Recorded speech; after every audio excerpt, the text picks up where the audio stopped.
Good afternoon, everyone. I'm Julian Reed, your moderator for this afternoon's event, and welcome to this, the second of three sessions in which we get to hear from finalists as the search for the new University of the Bahamas president advances. One important thing before we get started, please place your cell phones on silent, vibrate, or just turn them off completely. Well, we really thank you for joining us today in person and via online and social media channels. UB is an important facilitator of national development, so the selection of its next president is crucial. What happens at UB affects us all. The public meeting introduces to you one of the finalists for the presidency, Dr. Robert J. Blaine III. Dr. Blaine has extensive leadership experience in academia, including SACS COC accreditation and fundraising. He presently serves as Senior Executive and Director of the Center for Leadership, Education Advancement and Development, known as LEAD, and the Center for Municipal Practice, the National League of Cities in Washington, D.C. Well, we intend to maximize every moment of this session, and I encourage you to approach the discussion with curiosity, collaboration, and a focus on the future. So without further delay, I introduce to you Dr. Blaine, and we welcome him to come and share his vision and insights.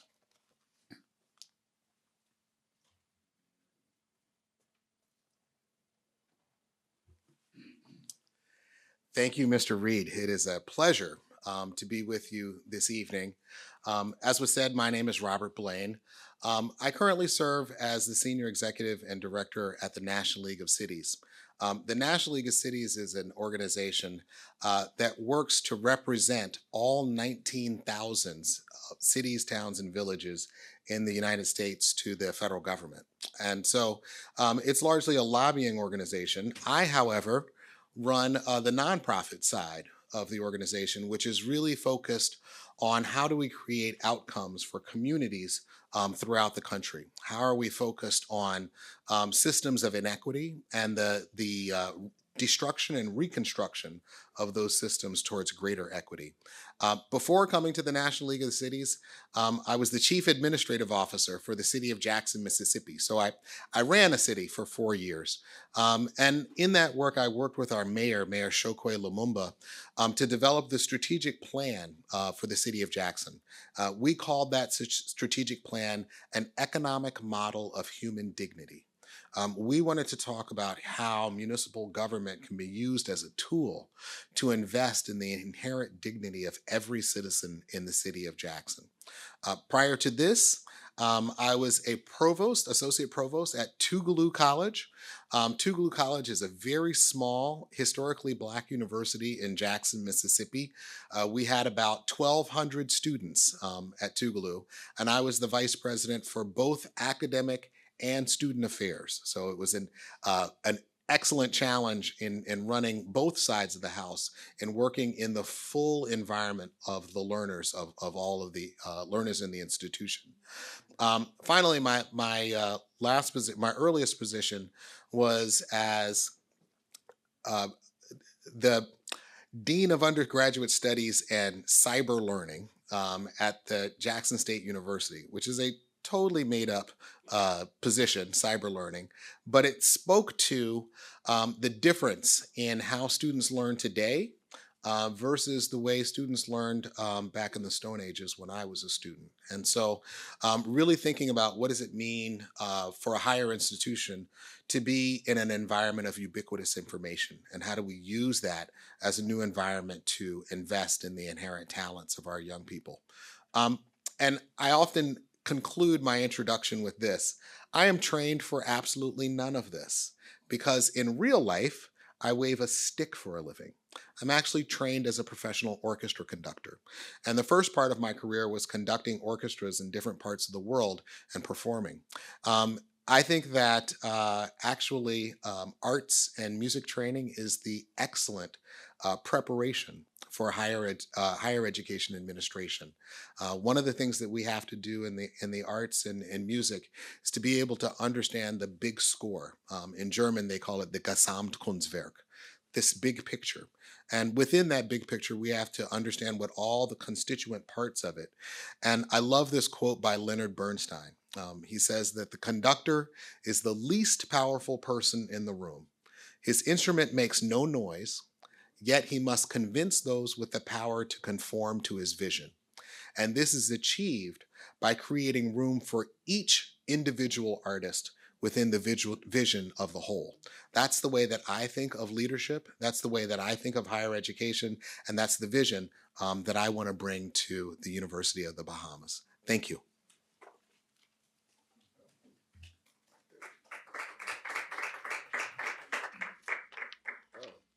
Thank you, Dr. Blaine, and very interesting remarks you made there. Firstly, here's how the question and answers will flow. I'll begin taking questions from those of you who are in the room first, and then we'll navigate to those being asked online via Zoom and also via Facebook Live. And I'd like to remind you that we also have many questions sent in via the online portal. So we will use our time wisely and efficiently to get through as many of them as we can. Please keep your questions and responses brief and focused. Use the mic in the aisle, which is to my right, your left, and if you don't mind, say your name before you ask the question. In the end, I will wrap up and share another announcement about how you can further participate in the selection process. So let's get the questions and answers going. Is there anyone here that would like to start off the questions? If you would, please just go to the mic and give us your question. We have someone here. I think Ms. Barnes would like to. And she's going to head there right now, and we'll have the first question of the day. Good afternoon and welcome again, Dr. Blaine. Thank you. A pleasure to have both you and Mrs. Blaine here with us. I know that we would have had many sessions already together, but I think speaking as in a community role right now, I know that quite often people feel a little bit threatened when it is not a citizen of the country who is vying for a position such as this. And I just wondered, and I know that you have some external experiences outside of the US, and perhaps it may be good if you would please just share with us how you worked outside of the US and how you were able then to acclimate to where you were, and how do you see yourself doing the same here in the Bahamas? Thank you. That's a great question. You know, I started my career, my first job was actually a summer project, and it was playing in Paris, France, for the opening of the Bastille Opera. And one of the things that opportunity gave me was I had not traveled much outside of the US before I went to college. And living in Paris for a summer actually opened my eyes to opportunities in other parts of the world. So the first professional audition that I took was for the National Symphony of the Dominican Republic. And so I was fortunate enough to win the principal trombone position in the National Symphony. And so I moved to the Dominican Republic, and I did not know a word of Spanish. I knew how to say, what time is it and where is the bathroom, which are not very good for teaching trombone. And so within 6 months, I learned the language. I was both playing in the symphony and teaching at the conservatory. So I had to teach in Spanish. It was a full immersion experience. And one of the things that, much like the Bahamas, the welcome that I've had here has been incredible.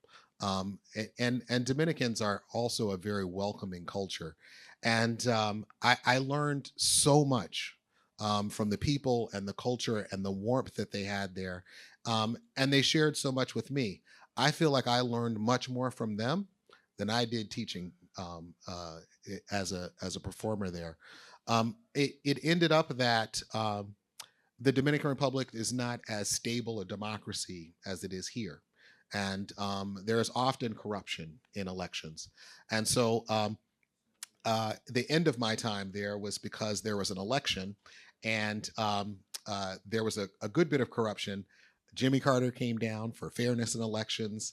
And if you've seen those uh, images on the television where they're burning tires on the streets, well, I had a tank in front of my house. And that's when I decided it was time for me to leave the Dominican Republic. So it was American Express, take me home. But I learned a ton there. And the beauty of my performing life and career was that I got an opportunity to immerse myself in many different cultures. I've taught in China. I've taught all over Europe, and it's an opportunity to both learn from, learn of, be a part of the culture, and then to use that to be able to create some kind of growth there. And hopefully, I was some contributor in that growth, and I hope to be a contributor in the growth here in the Bahamas. What I got from you too, Dr. Blaine, is that you're adaptable. So what else sets you apart from other candidates, and describe the leadership style that you think you would bring to the University of the Bahamas? So I'll stay on the musical theme. I love chamber music. And in chamber music, there is no soloist. It's really about a team that's coming together for a musical product. And I think of myself as very much of a collaborative leader. And so this is around working together to create a collaborative plan to really think about what a transformative image is, and then bringing a team together that's aligned to be able to execute. And so it's the execution piece that I think is the most challenging. And execution looks different in different environments. And the thing is that there has to be a contextual understanding of how we execute. And so having an immersion in the culture and understanding and the nuances of place affect the way that we execute plans. And it's my goal to be able to be a nimble executor that operates in an environment of consciousness in all the places that I work. And I believe you said some of it, but why do you believe you are uniquely suited to guide the university at this pivotal time, especially considering the unique challenges of leading a non-tenured institution? Yeah. So I think that one of the unique parts of my background is that having worked at the National League of Cities, working with literally thousands of cities across the U.S., and then having led a city, you build a skill set of development. And this is really thinking about how do we grow and what does growth look like. And at the national level, I've had many different programs. I'll give one example. The President Biden had this huge infrastructure bill that he passed, and it was trillions of dollars that were available. The problem with that is that communities have to apply to be able to draw down those federal funds. If you're a small to mid-sized city or underserved communities, you don't have a federal grant writing team. And these are professional grant writers who do this all the time. And so what has happened historically was that all of those infrastructure dollars went to the already have communities, and the have not communities got left farther and farther behind. When I was looking at that, we said that we are going to need to find a way to level the playing field for communities all across the country. And so what I did was I built an online learning team. And it was something of a small online learning university where we taught municipal staff from across the country how to write federal grants. And over the course of 2.5 years, we've trained over 2,500 municipal employees in all 50 states. And we have redirected over $500 million towards underserved communities. And so it's one of those things where you're seeing what the environment it is, you're seeing what the need is, you're developing a program that can actually create some change, and then actually measuring what the impact is and seeing how that is changing opportunities in communities. Before we move on, I notice some more people have come to the room. If you have a question for Dr. Blaine, please just go to the mic at the right of the room. Now, Dr. Blaine, UB's mission, a very critical component of it, is being able to support and drive national development. How can you help UB enhance its leadership in this role? Absolutely. Um, I've talked about how the Bahamas are rich with partnerships and international partnerships that are um, all imbued throughout the country. I think there's great opportunity to be able to couple curriculum and talent development with the business community and growth and commerce in the country. I think there's the ability of the university to actually serve economic development. And I talked about this earlier today. Every institution where I've worked, I've challenged the institution with one fundamental question: are we a gate or are we a bridge? Many institutions think of themselves as gatekeepers. And so this is really saying that as a gate, there's only a certain number of people that can meet the threshold to cross this gate. A bridge has a very different intent, and it's thinking about how we move from one place to the next. And many folks that I've talked to that argue from the gate perspective talk about quality. But a bridge is irrespective of quality, right? It can be very, very high quality that's going over that bridge.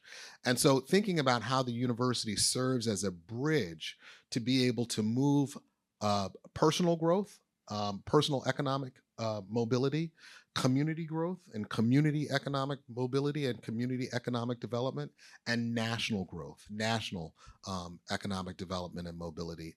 I think that there's a huge opportunity to be able to facilitate that bridge and bring other partners into the fold so that we can all exercise that bridging together. Great. Let's go to the mic now, and please accept my apologies. I saw you leaning against the wall. I didn't realize that you were. But please say your name, if you will, and ask your question to Dr. Blaine. Thank you. Good afternoon. My name is Atalia Cash. I am the Assistant Vice President of Business Enterprises here at the university. I want to extend my very own welcome to you. Thank you. Sorry. Thank you. I was just saying. You're welcome. My question is related to the response you just gave, but I wanted to look at it from an academic perspective. How would you ensure that our academic programs align with the needs of the Bahamian workforce and economy while keeping the university attractive to international students? Yeah. I'll give a brief example. When I was with the city of Jackson, I created something called the CEO's Roundtable. And it was the CEOs of all the major corporations in the city of Jackson. We had companies like Nissan. There was a Nissan plant just outside of the city. AT&T, the energy company, Entergy. These were all huge corporations that were all within the physical footprint of the city of Jackson. Those CEOs had never sat in a room together and had never sat in a room with the municipal government. And so we created a space for all of the major corporations to engage with the city. And one of the things that I did, we had regular meetings. We would meet with them once a month. And the goal was to be able to both share what we were doing, to create an environment of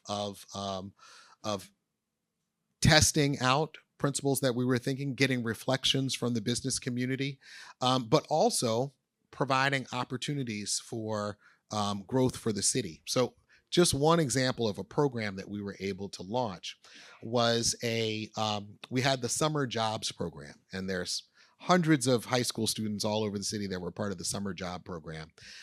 We brought together these CEOs, and I called each one of them, and I said, I need 5 slots for high school kids to intern with your company for a month and a half. And then I brought together a coding company, and we gave the students coding training. So they were learning basic coding, how to build an app and some of these things. And then they interned for a month and a half with these companies. And these high school students were actually analyzing, they were interviewing VPs and managers across the country, trying to identify issues that these companies were having. And at the end of the summer, the high school students actually built a technology solution that would solve a problem for that company. Every one of those CEOs came to me afterwards and said, I would hire these kids yesterday, right? They were ready to engage. They were ready to open their pockets. They wanted to know, how can we keep contributing? There are forums, mechanisms, environments that we can create where we create the partnerships with other organizations, other institutions, and we can share without giving up our own identity, but be equal partners in the work. And it also provides the environment for investment back into the institution. Well, Dr. Blaine, the University of the Bahamas has started the accreditation process.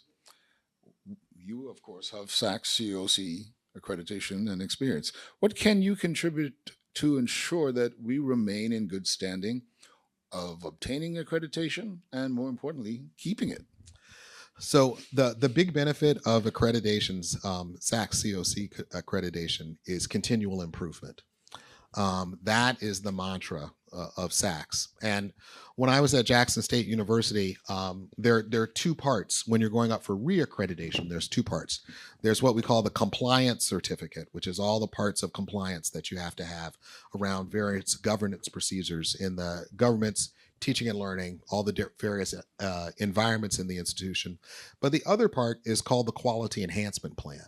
And the quality enhancement plan looks for the next decade, the next 10 years forward, about how you're going to improve the quality of education across the board for the entire institution. And so I both partnered in writing and building our compliance report, but I wrote our entire quality enhancement plan. And it was my responsibility to implement that plan. And so it became a constant opportunity for us to examine our learning environment, our learning culture, to examine the things that we were doing on the ground and continually improve them. And so I think that that reaccreditation process is also a building process for a university. And that building process is around how do we continually upgrade the quality of our offerings. Good. Well, another important question here. As the university seeks to strengthen its financial position while enhancing its reputation as a premier institution of higher learning, what strategies would you implement to diversify revenue streams, attract international partnerships, and improve the institution's brand locally and globally? Yeah. So in a government, in municipal government, we often talk about capital stacks, and there's always a capital stack that has to go along with any project. It doesn't matter whether we're building a building or building a school or thinking about a university. There's a financing capital stack that we have to think about. And so, for example, at Jackson State University, we are also a state institution. And so the foundation of our capital stack was state funding. But we also had tuition dollars. The unusual thing about Jackson State University was that we had over 60% of our students that qualified for federal Pell Grants, which meant that those students were below the poverty level, but it meant that their tuition and room and board was paid for by the federal government. So it was not too dissimilar from the tuition structure that we have here at UB. But then beyond that, the two tops of the capital stack were both thinking about philanthropic funding. And so this was what I like to call startup money. And so we would think about new initiatives, ways that we wanted to innovate. All of those things we were using philanthropic dollars as this kind of infusion to be able to move us to a new place. And then corporate partnerships. And corporate partnerships were the most fungible dollars that we could bring to the table. And so, really thinking about how we were looking at new facilities, how we were building facilities that were going to integrate and engage with the business community in different ways, and that were really going to enhance the learning environment of all of the students that we had on campus. Great. We have a question from an online participant. How would you implement a clear structure for promotion? As it stands, the university hire externally or injects personal feelings. This is person's position on it, and overlooks individuals who are qualified to do the job internally. How would you make staff feel valued? Yeah. So one of the things that I as the provost at Tougaloo College and also as the dean at Jackson State University, one of the things that I did was diversify the tenure track. And this was through a number of different programs that we had, but especially tenure and promotion, trying to move to full professor was one of the big challenges. And this is also happens moving from assistant to associate to full. But what we did was we were looking at the undergraduate curriculum, and we were thinking about what the unevenness was. One of the challenges that Jackson State University had was that, as I said, over 60% of the students were on Pell loans. Those Pell loans paid for tuition, room, and board, but did not pay for academic content. And so when we looked at the undergraduate curriculum, first year textbooks, the first semester textbooks were $1,200. And that was a barrier for students that created an incredibly uneven learning environment, because we had students that had zero capacity to be able to access that content. And then we had some that did. And so we focused on what we called a democratized learning environment. We wanted to level the playing field for all students. And we did that through faculty production of digital content. So I incentivized the faculty to actually take all of the research that they were doing and use that to create digital textbooks that we were using to teach undergraduate students. Those digital textbooks I sold on iTunes for $9.99. So the phrase that we said was that for the cost of a meal at McDonald's, you can buy your academic content, right? And then out of that $10, 70% of that revenue went back to the department that wrote the textbook. So now we were creating our own internal revenue structure. We were creating a structure that diversified the research stream that could be used for tenure and promotion, and faculty members were obtaining their tenure and promotion credits much quicker.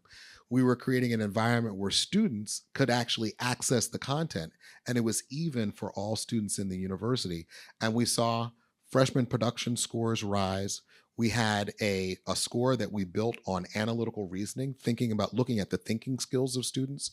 Those skills were rising, retention was rising, and overall enrollment overall in the university grew as well. And staff were a part of all of this. And so this was really thinking about how are we levering faculty and giving them the opportunity for that growth. And you saw increased performance among staff as a result of that. Oh, absolutely. Absolutely.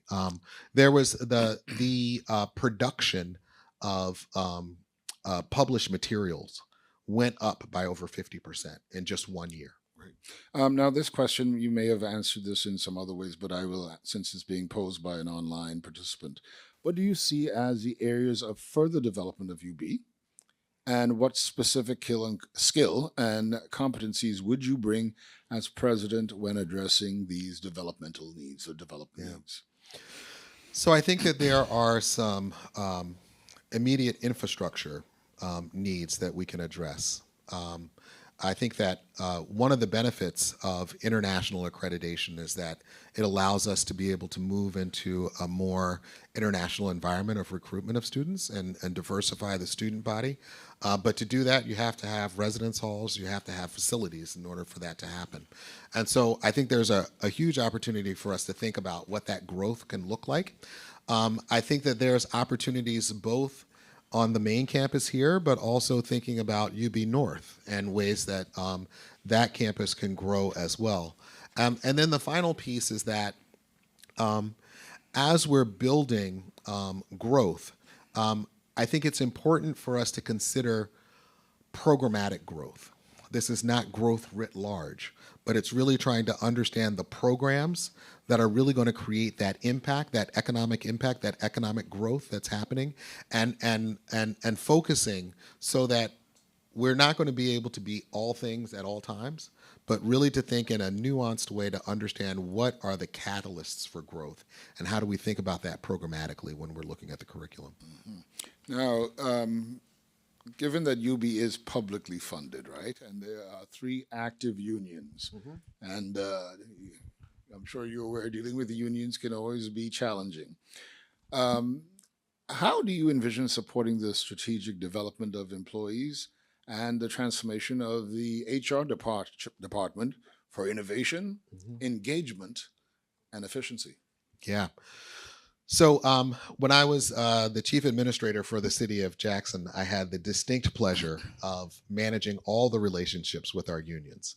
So we had 3 major unions: the police union, the firemen's union, and what was the trade unions, which was the pipe cutters union. And so in interacting with our unions, one of the things that I wanted to do was to make sure that we had a common goal. And so to move away from what can be a more contentious relationship, we tried to frame the relationship around a common set of goals between the administration and the union. And so I'll give you one example.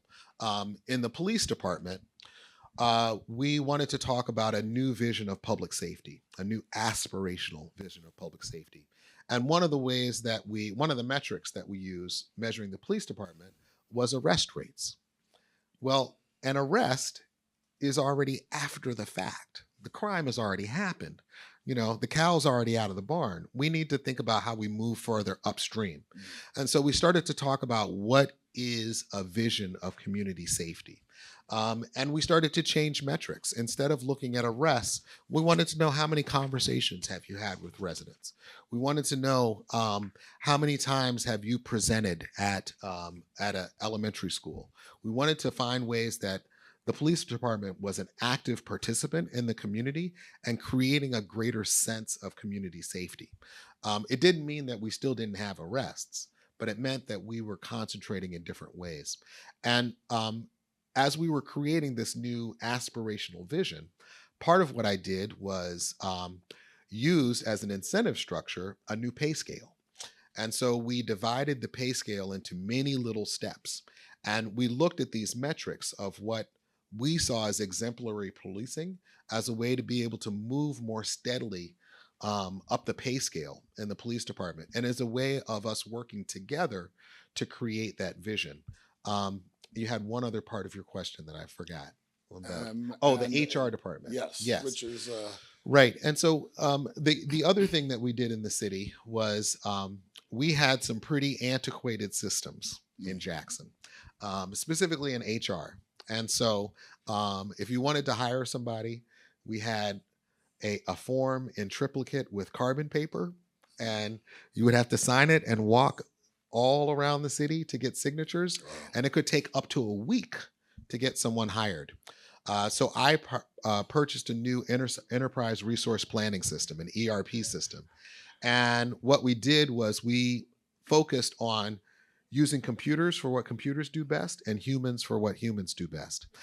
We shortened the time towards hiring someone from days to weeks to hours. And it was an incredible efficiency effort for the institution. And so, there are systems, there are methodologies of ways that we can use to make systems more efficient. But I think that the most important thing is that we have technology to assist in the ways technology can, and then we have human intelligence to be able to guide and run those systems. Great. We actually have a question from the floor now. If you would kindly tell us your name. And Good afternoon, Dr. Blaine. Good afternoon. My name is Dr. June Wilson. I am an alum of this institution, formerly College of the Bahamas, class of 1977. I am currently a faculty member here and have been teaching here for 40 years. I've seen a lot of changes, and I know that you will be anticipating probably a lot of changes. One of the things I'd like to address is, or for you to address, is we are the University of the Bahamas. For most people, that kind of looks like the University of Nassau. How do you envision taking this university to all of the islands of the Bahamas? It's a great question. Great question. So, I think I mentioned a little bit about UB North and growth and development there, but I think that there's also the opportunity to think about online learning, which is a real opportunity to be able to bring together learning across a very diverse set of islands and use that as an infrastructure to both grow domestically, but also to grow internationally. One of the things, so I've done this at 2 different organizations, building online learning programs. At Jackson State University, I built JSU Global, which was the beginning of our online learning work. And at the National League of Cities, I lead what's called NLC University, which is our online learning platform as well. I think that we learned a lot during the pandemic. And we learned a lot about distance learning and what that means. I think that those are lessons that can be leveraged in order to be able to facilitate much more equity across all of the islands of the Bahamas. Do you have any other questions? Yes, just continue on with that question. One of the things that we have challenges with is internet connection throughout the islands. So even though we may experience good connection here, taking a program to Auckland's and the far flung islands could be a challenge. So how do you see taking your program where the internet is spotty? Yeah. You're getting that kind of reception. Sure. How do you see carrying that to those places? Right. So there are parts of Mississippi that we have the exact same challenges. In a question someone asked me earlier, they said, what would be your experience in a developing nation? And I said, for many people, Mississippi is a developing nation. But one of the things that we've done, for example, is there are alternative means of technology. And so this is about satellite connections. This is about new ways that we actually create durable, reliable internet connections, regardless of where you are. And so these are partnerships that have to happen, right? This does not happen in isolation. And so the work that I did when I was at Jackson State University, we partnered with Apple Computers, and Apple was one of our sponsors. We had a university campus that had dead zones. It was not an environment of ubiquitous connections. Through our partnership with Apple, they actually sent their engineers to our campus, and they helped design our Wi-Fi system. So I just use that as an example of the kinds of partnerships, but there are lots of means of alternative technology that can be used, even in islands that are non-contiguous, that are disparate, that are far apart from each other. There's technology that can be used to be able to bring them together. I have one last question about the Bahamas again. It's unique to us, the marine science area. We're in a position probably like not many other countries, but so far we have not really leveraged that to the world.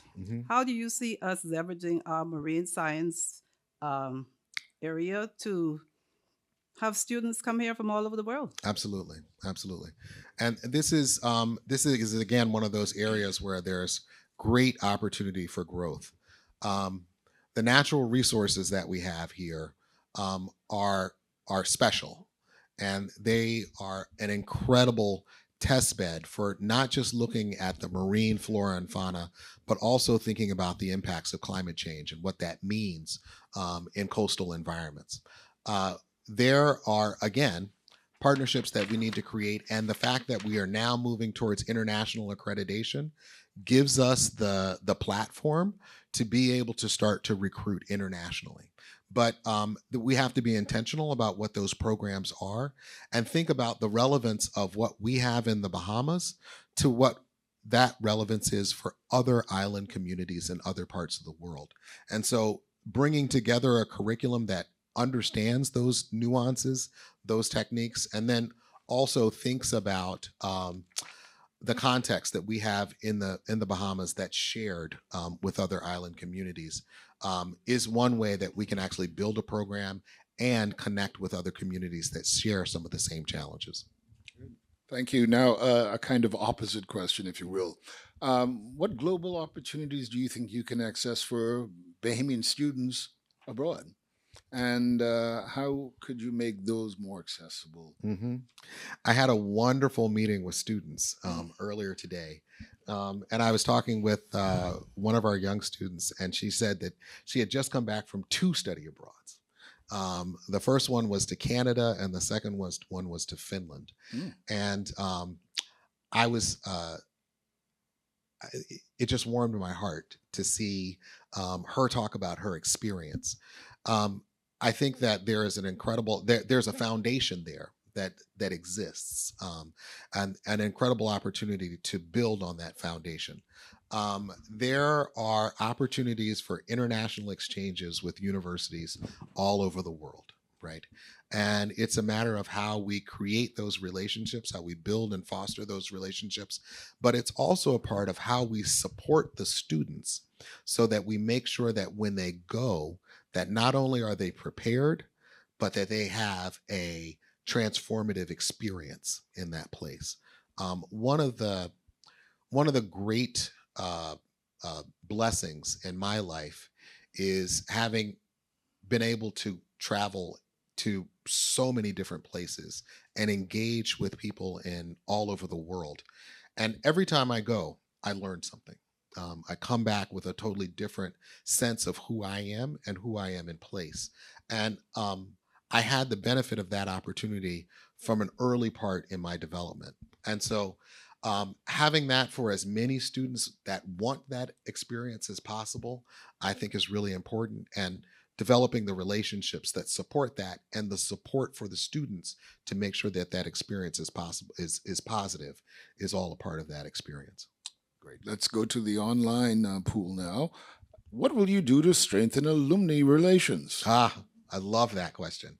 I was talking to the students earlier today, and I was talking about an experience that I had at Tougaloo College, which was working with students to think about how we partner with alumni and how alumni are an incredible mentoring source for the student body that we have.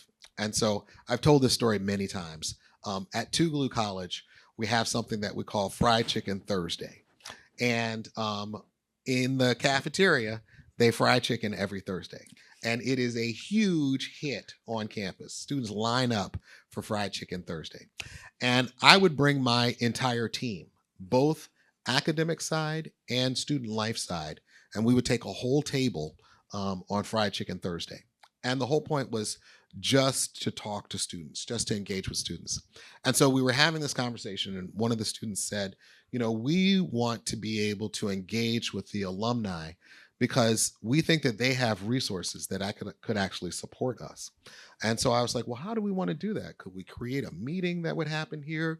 Is everybody going to fly in? And they were like, Dr. Blaine, there's an app for that. All we need to do is create an app. And so we created our own Tougaloo mentoring app. It was called Connections with an X in the middle. And Connections was there to be able to connect undergrads with our alumni community and to leverage the experience and all of the networks of alumni to actually support the growth of undergrads. And the unique thing about this software was that we had alumni and students create what we call these passion statements. And the passion statement was irrespective of what your major was. And the algorithm connected undergrads with alumni by what they were passionate about. And so we would have alumni that were regularly meeting with students virtually. They, if students would say, I'm trying to get an internship this semester, but I'm not connecting with people in the world. And the alumni would say, here's my Rolodex. I want you to call this person tomorrow, and they're going to be waiting for your call.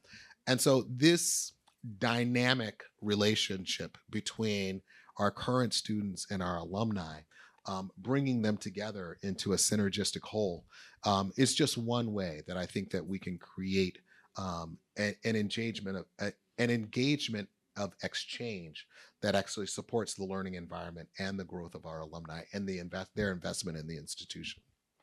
Good. Well, let's go to someone at the podium from the great St. John's College. I don't know where you had Founders Day Mass this morning. I don't remember seeing you. I was too busy working. What's your question for Dr. Blaine, please? Good evening, Allison Dean. I have graduated from here twice now.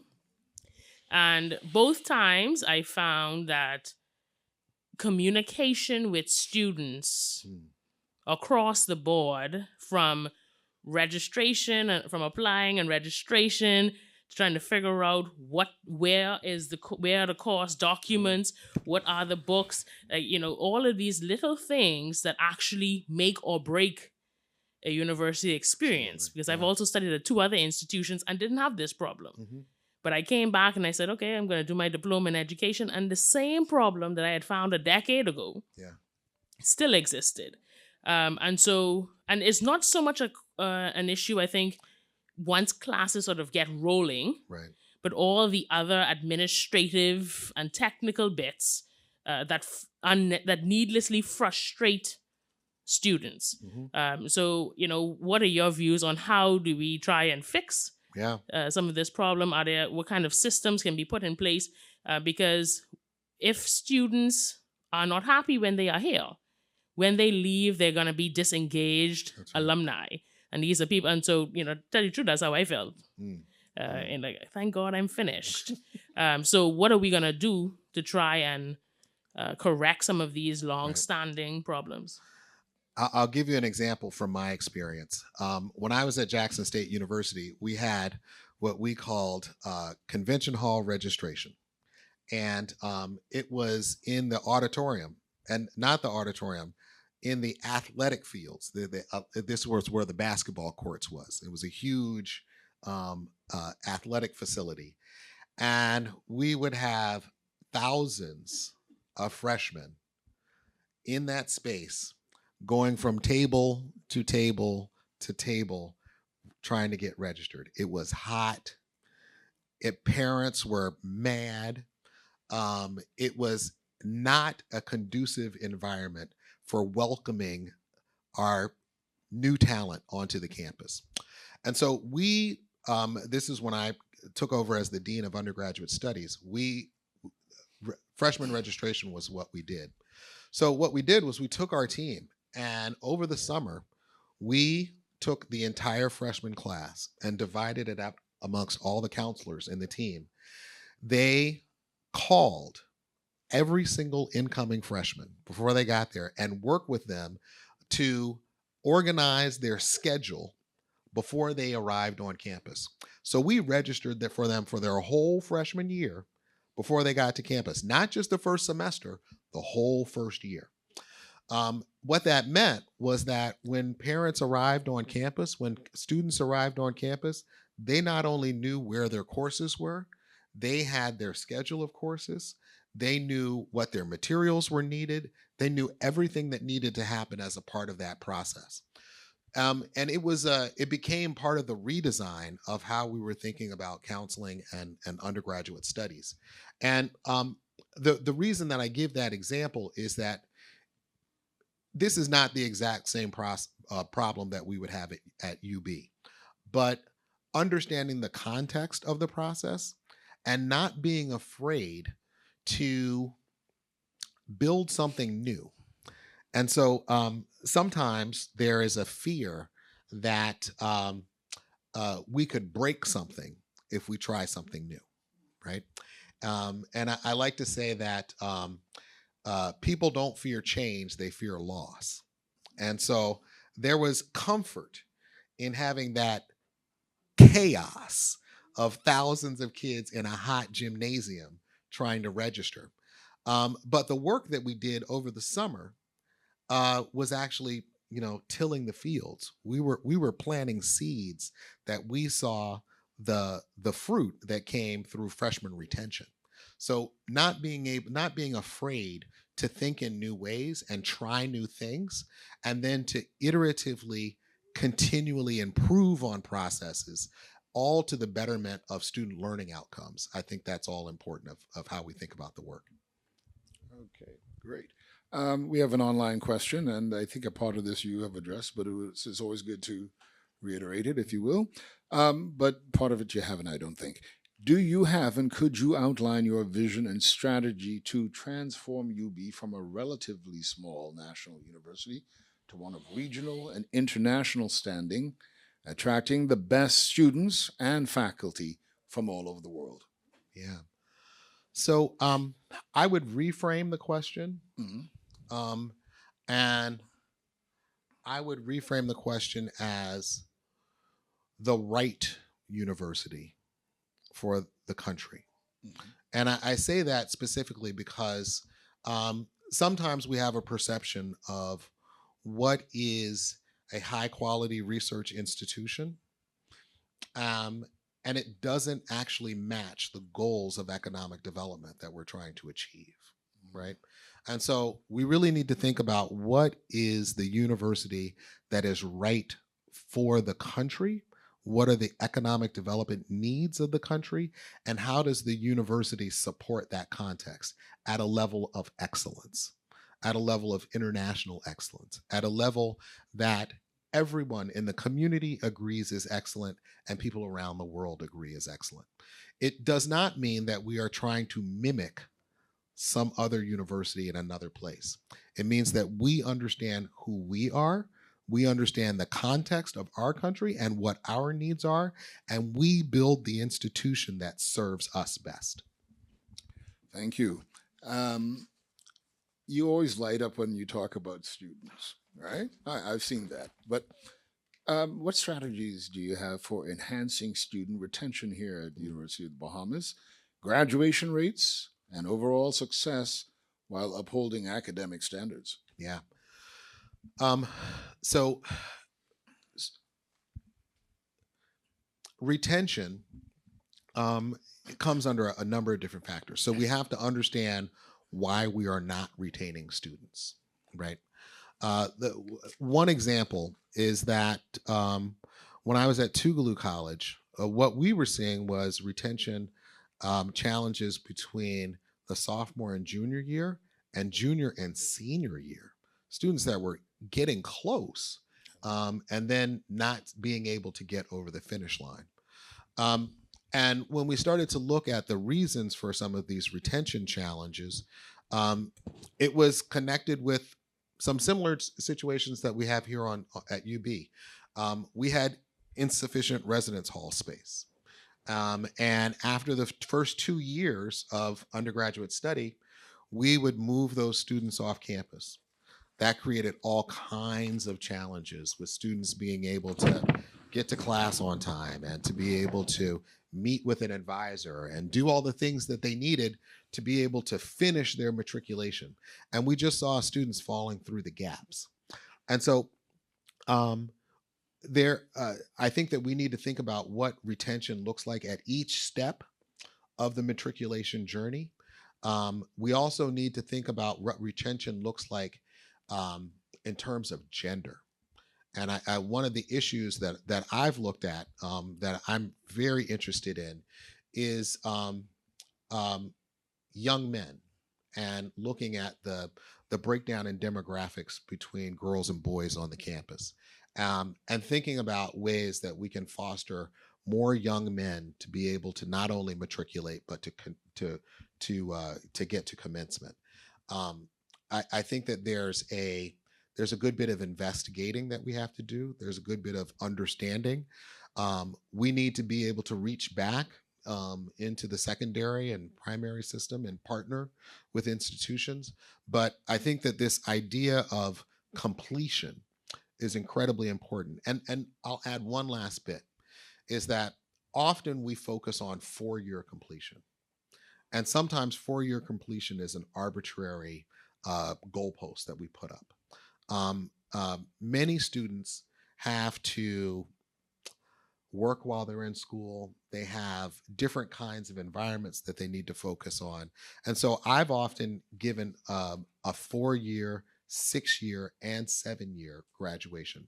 And the thing is that no matter what the length of time that it takes to get to commencement, the persistence is the thing that's needed to go through the system.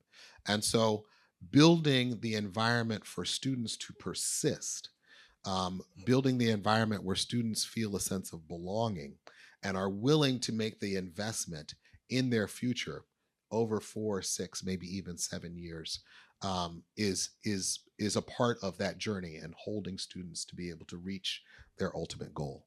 We have a question from the floor now. Sir, if you would tell us your name, please, and ask your question. Good afternoon, everyone. My name is Edwin Alvin Waldron Jr.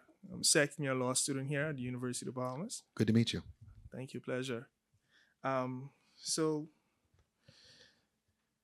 my question is sort of a long one, so I had to write it down. Okay. But the University of the Bahamas currently classifies graduates as passing, graduating with credit, which is 3.0 to 3.5 GPA, or graduating with distinction, which is 3.51 to 4.0 GPA. Unlike other institutions, the university does not provide an honors classification for the students within the range of 3.0 to 3.5, which is really traditional, I would say. This gap leaves many students feeling undervalued as they work hard and above average performance are not formally acknowledged. Furthermore, the absence of an honors system means that future employers cannot easily distinguish between these students as high achievers from their degree certificates alone. When I graduated with my first degree from here, I graduated with the rank of distinction. But I saw many of my peers who achieved GPAs between 3.0 to 3.5 graduate with their degree marked as credit. Many of them was unhappy with this classification, and some were genuinely surprised as they had expected more significant acknowledgement for their performances.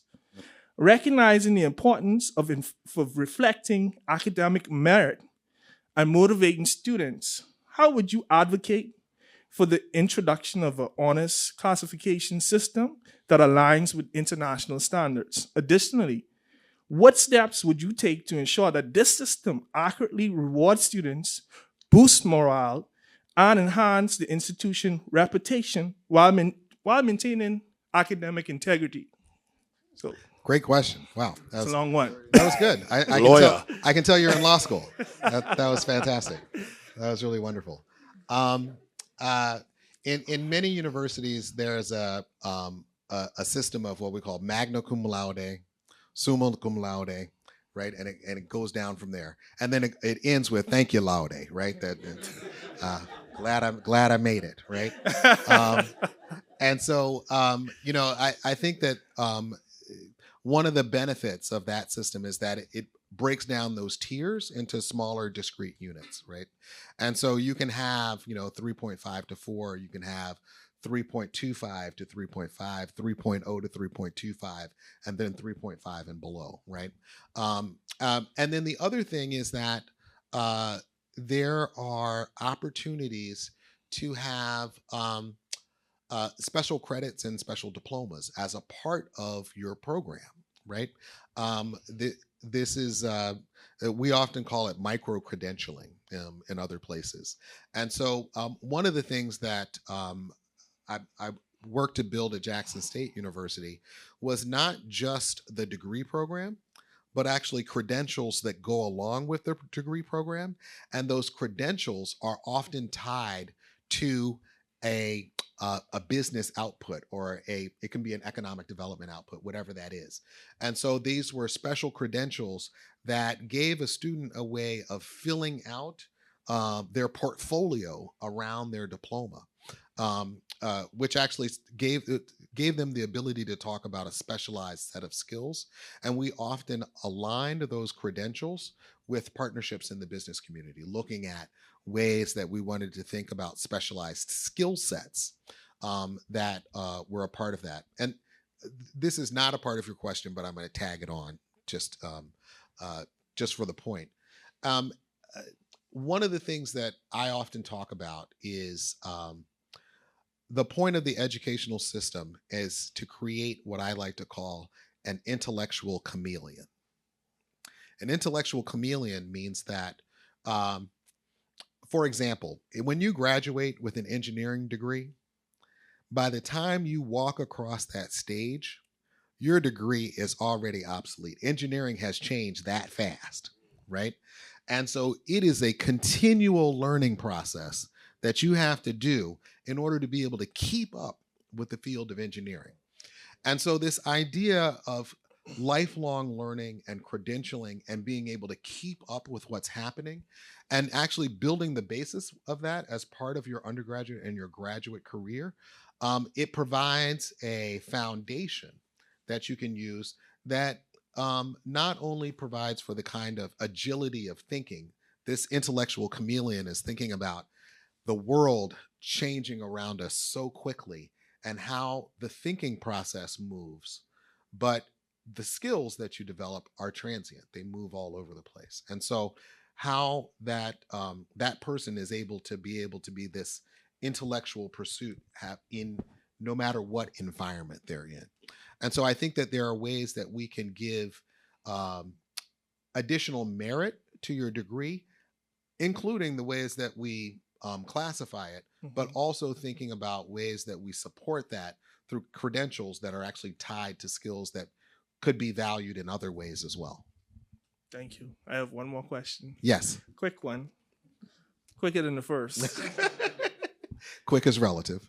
I stepped into this meeting a little late. I'm not sure if you already answered this question, but I like your answers so far. So hopefully we can get a good one out of you again. As the potential president of the University of the Bahamas, how do you plan to balance the institution's role in preserving Bahamian culture and history with the growing need for global competitiveness and research? That was a tongue twister. Innovation and education.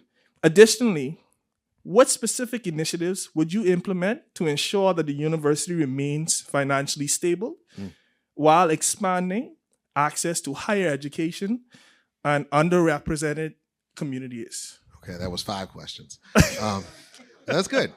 So I'll start with the part about Bahamian culture. I think that this is vital. When I was at Jackson State University is a historically Black university in Jackson, Mississippi. And as a part of redesigning the undergraduate curriculum, we redesigned the first class that every student takes, which is called University Success. And we redesigned University Success in the context of the Black experience in America. And we created our own digital textbook for this. We started with the slave narrative of Oleano Equiado, right? One of the very first written slave narratives. And we went through the entire history up until the present day as a part of the very first class in University Success. And people were like, what does that have to do with university success? It has to do with the foundation of why we are here. What does it mean to be an institution of higher education in this place of Jackson, Mississippi, which has a horrific history of racial segregation and crime against the Black community. I give that example to say that I wanted to root the curriculum and give every student on campus a firm grounding in why they were here. I think that we need to give that same kind of grounding in why we are here in the Bahamas. And I think about this especially in the context of a young nation who has shaken off the shackles of colonialism and now is operating as an independent company, independent country, and doing that as one of the strongest democracies in the Caribbean. That contextualization and grounding for the educational experience, I think, is incredibly important. So just a bit of context on how I think about what that means and the importance of culture as a factor to drive educational pursuit. I think the next part of your question was, well, one of your parts was around financial stability, right? And I've talked about this a little bit before around the ways that I think about capital stacks. And this is in funding any kind of organization, especially large systems. And when I was at Jackson State University, we had a similar infrastructure where we were a state institution. We had state funding. We had a tuition system, but over 60% of our students were on federal loans. So those were guaranteed federal payments that we got, similar to the way tuition is structured here. We also had philanthropic funding that was stacked on top of that. And then we had corporate funding. And I had to think about each one of those streams and how those streams were used. So the first two parts of the stack were how we dealt with what we called everything that's above the line on the budget, right? Personnel, hard costs, all the things that we have to plan for on a continual basis. And then we had to think about what's below the line. And then I had to think about where we needed to invest in innovation. Where could we grow? And that's where I used philanthropic funding, because I could raise funding for a specific initiative and be targeted in it and use it like startup funds.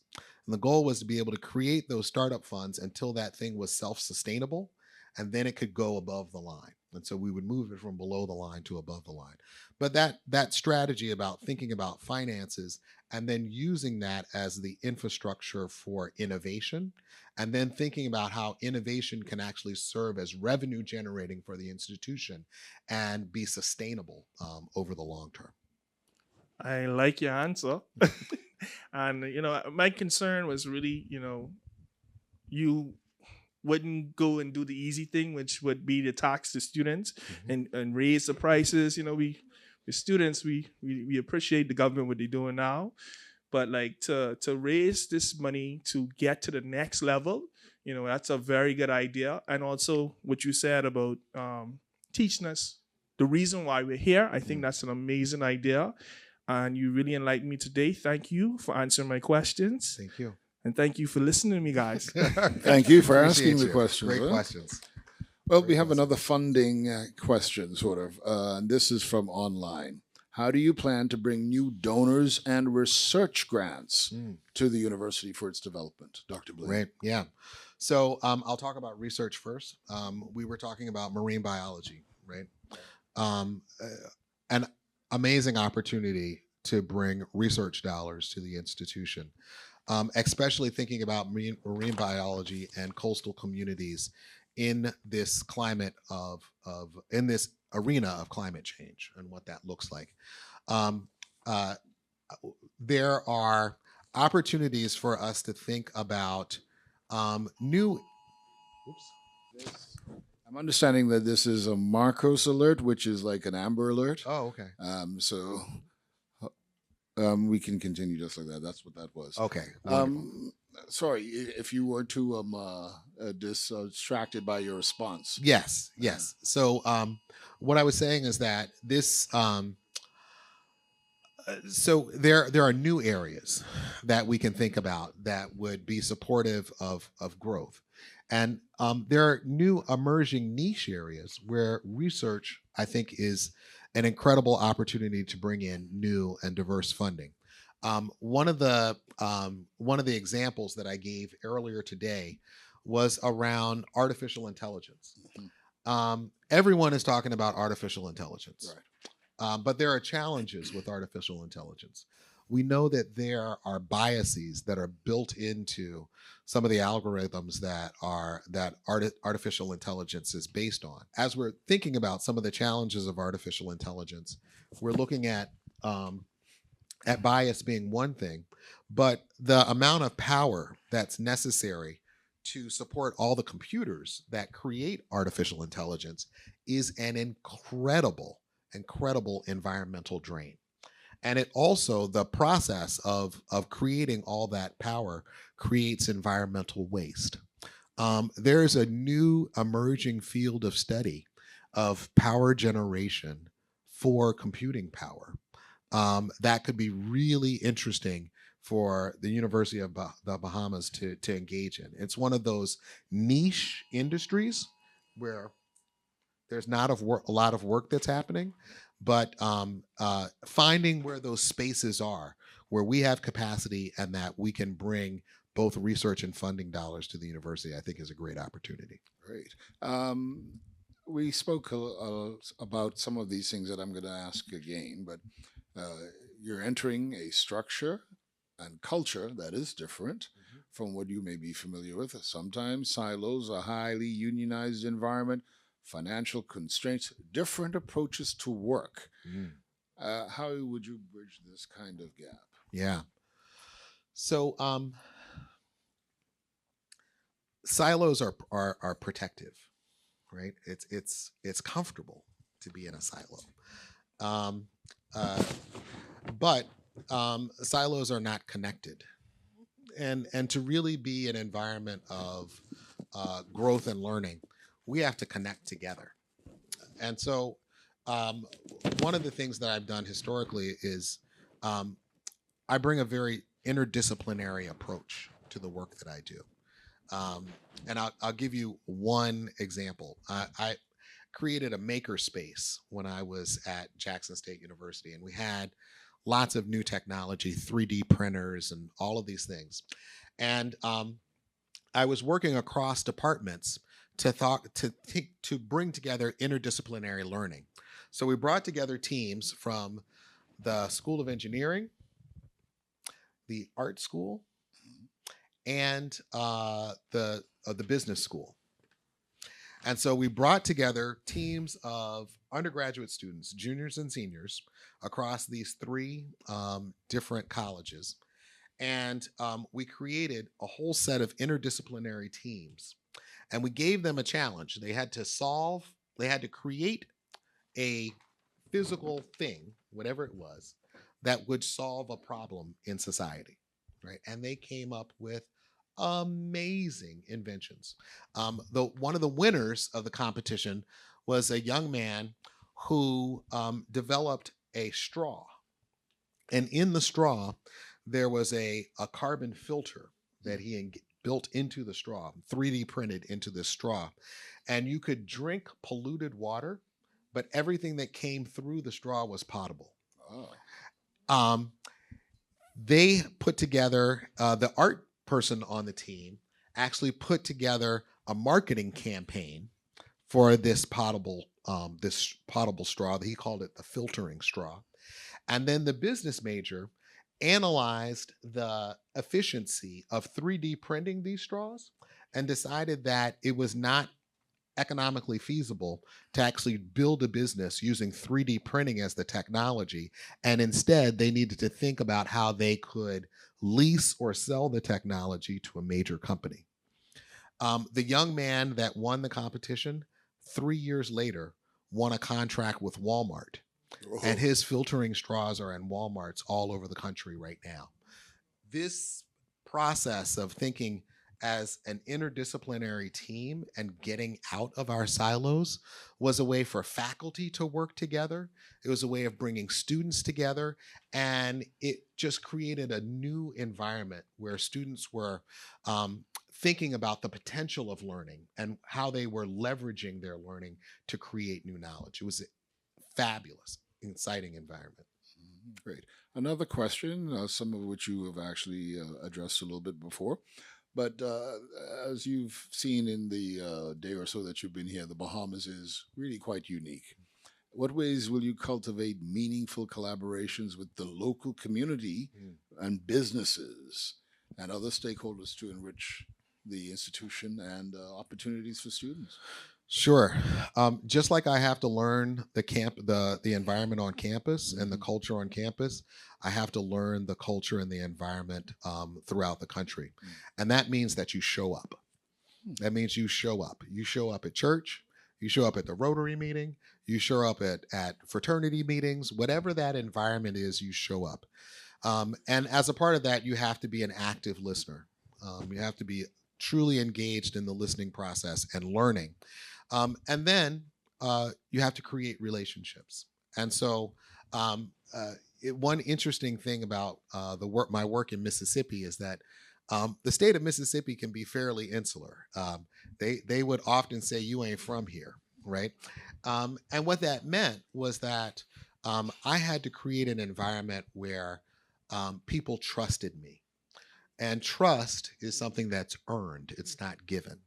And so, number one, they had to see that I was an honest and fair broker, that I was someone who had the even-handedness to be able to work across communities. But I also had to demonstrate proficiency, and that was demonstrated through serial successes.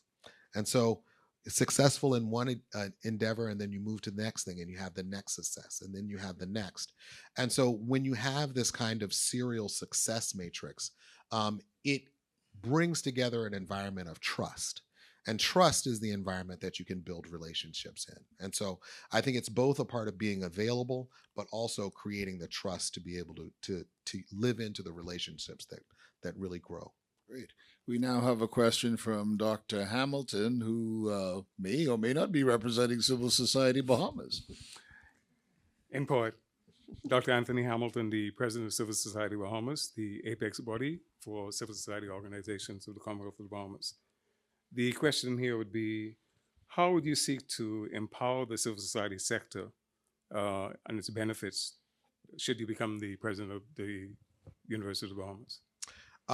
So much in the way of my previous answer, and that is to be able to engage with members of the civil society, and then to also think about ways that there are connections between the university and societies. And so creating those opportunities and creating those networks, and much like I was talking about before with the CEOs Roundtable, bringing all of those creating the space to bring all those voices to the table and have that space of exchange is really the connection point. Once you have that connection point, then it's about how do we have tangible programs, right? Tangible initiatives that actually create long-lasting relationships. So I would start from the place of creating that table, creating that space, then making sure that I am available, that I'm a good listener, a good partner, and then thinking about programmatically, how do we create those links? Thank you. One added tangent to that. Given that the Bahamas is on the verge of moving forward with a national development plan, how would you tie that into a successful national development plan? Yes, so I read the second draft of the National Development Plan. It's long. It's 600 pages. But one of the things that was really intriguing about me were the kind of the four pillars, right? And so we talk about the economic sector, we talk about social society, we talk about government, and then we talk about the environment, right? I think that there is a real opportunity to leverage the university in every one of those pillars. Often, we limited the pillar to talking about the educational sector, right?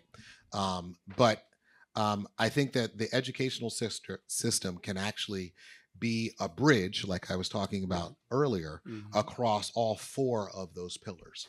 And so it's thinking about how we create those resources, again, those tables that connect to the National Development Plan, and then also how we continually, it's not a one-time engagement, but it's that that continual table that we're all working at together. Thank you. Thank you. We are quickly running out of time. We have less than 10 minutes. So if anyone who is here in the room has a question to ask, I'd encourage you to come and do it right now. In the meantime, Dr. Blaine, maintaining and improving facilities to meet the needs of students, faculty, and staff within the constraints of a publicly funded budget is a challenge. Absolutely. What is your vision for enhancing the university's infrastructure, and how would you prioritize projects to ensure they align with academic goals, operational efficiency, and the overall student experience? That's a great question. So there's two parts of this. The foundation is maintenance, and that is a huge challenge. We find this in institutions all over the world, deferred maintenance. And this is maintenance that has not been kept up on a regular schedule.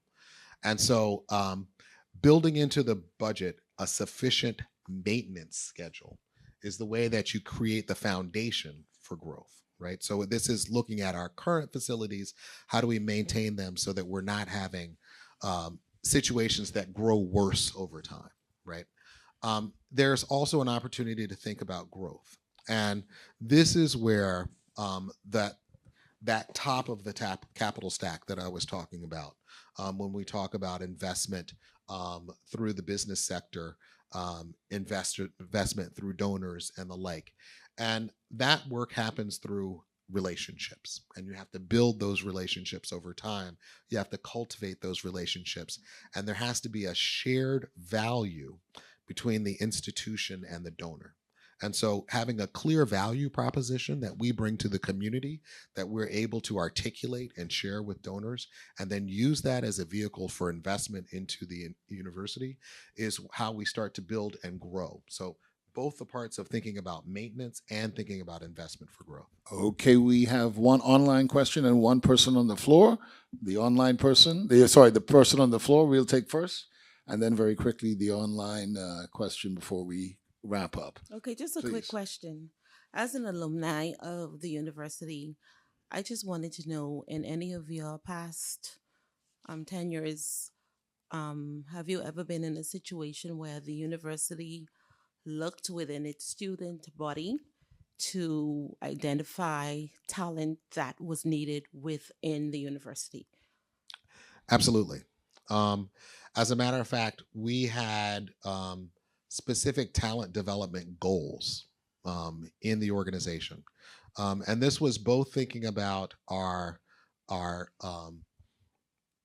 students, our staff, and our faculty. None of us in leadership are going to be in these positions forever. And we need to think about succession planning today. We need to invest in succession planning today. If there's one challenge that I give to myself in all of the work that I've done, is I have to spend time in developing a bench, because none of the positions that I'm in, none of these seats do we sit in forever, right? And so if we are going to have growth that is sustainable over time, we can't only be focused on what the growth is. We actually have to be reaching back to make sure that those that move into our seats as we move out can maintain and sustain that growth and increase it themselves. And so it's both looking forward and looking backwards to bring up those and create the kinds of leadership development that's needed. And that happens at the student level, at the staff level, and at the faculty level. Good. Dr. Blaine, I think we've come to our final question, and I think you can answer this one fairly quickly. Do you have an open door policy? Would you be open to hearing staff or faculty concerns without the assistance of any union involvement. Yes. I've had an open door policy at every institution that I've been at. You know, great ideas can come from anywhere. And so one of my favorite examples is that I had a meeting with the maintenance crew around the grass cutting schedule on campus. And the current structure of the grass cutting schedule meant that we had fields where grass would just grow up. And so they said, if we would be allowed to cut only from this time to this time and this much, we could actually, over the course of a week, cover the entire campus and move around, and you would never have any fields that were grown up in the campus. And it came from the folks on the maintenance team that sat down with me and said, let's talk about how we can actually create a solution here. Good. Well, thank you very much, Dr. Blaine, for your answers today, for sharing your vision, really, and addressing such a diverse array of questions. I also want to thank all of you here in the room for your active participation in person and through all of our social media channels. Well, with that, I want to bring this session to an end, and we thank all of you here. And Dr. Blaine, thank you, and of course your lovely wife for being here as well. Thank you very much. We for wish the you every opportunity. success. Thank you. Good night.